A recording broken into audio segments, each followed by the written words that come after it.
Dear Saint, good day. It's another time to study the lesson for this week.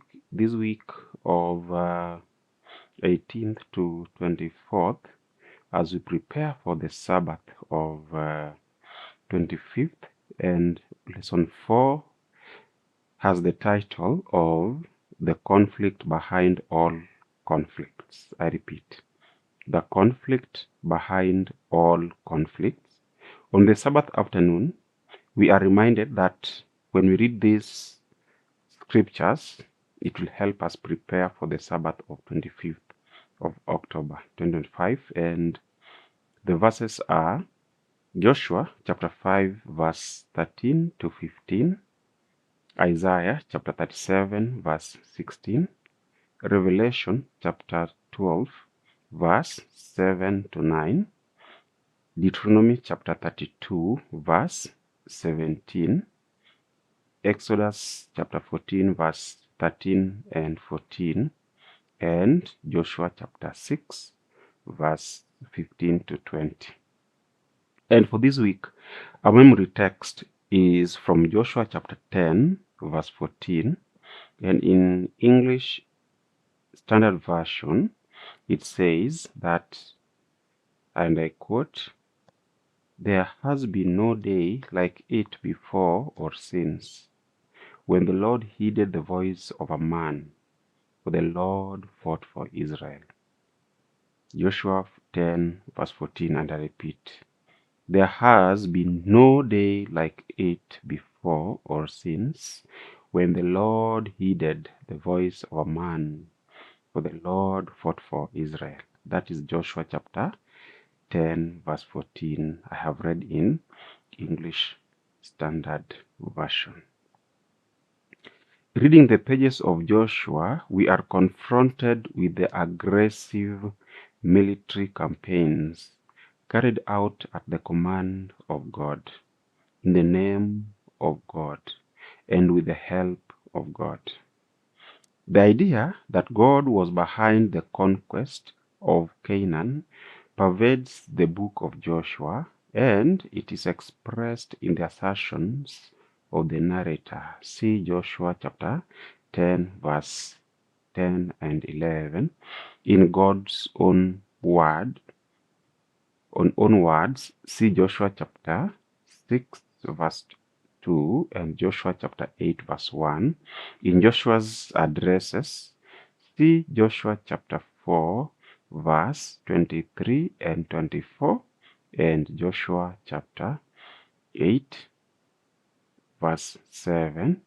Also by Rahab in Joshua chapter 2 verse 10, and by the spies in Joshua chapter 2 verse 24, and by the people themselves in Joshua chapter 24 verse 18. God claims to be the initiator of these violent conflicts. This reality raises unavoidable questions. How can we understand that God's chosen people carried out such practices in the Old Testament times? How is it possible to reconcile the image of a warlike God with his character of love?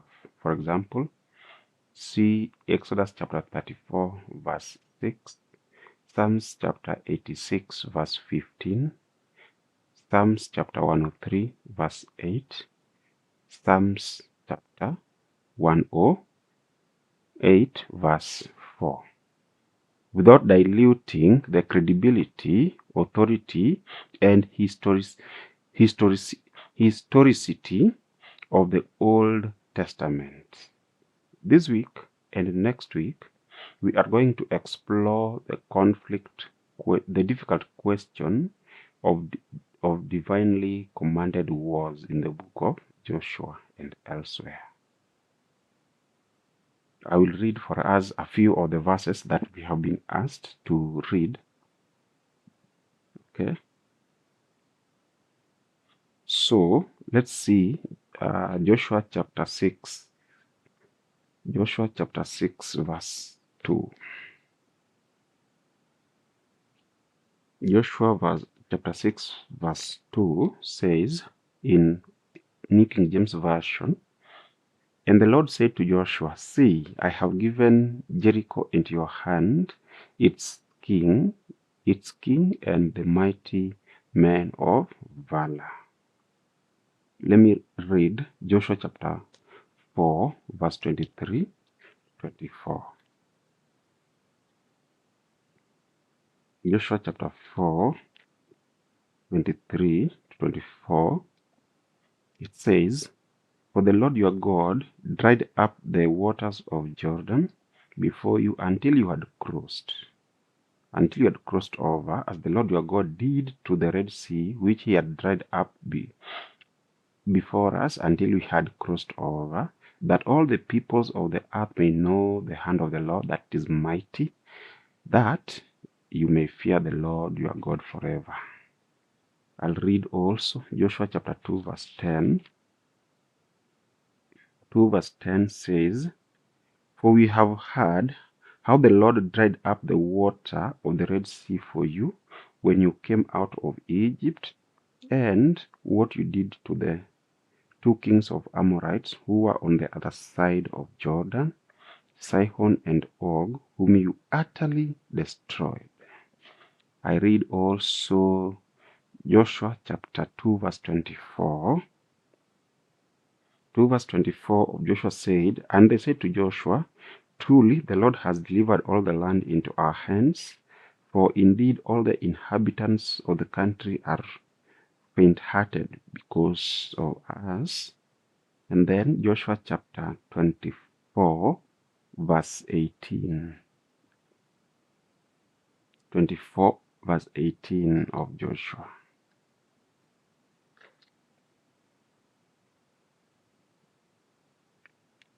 Yes. "And the Lord drove out from before us all the people, including the Amorites who dwelt in the land. We also will serve the Lord, for he is our God." Amen. Amen. So, the ones that I haven't read, I want to read with you, to take your time and read them, even as we prepare for the Sabbath of 25th of October 2025. I pray that the Lord may keep you safe until tomorrow, when we shall look at another day of study. Thank you.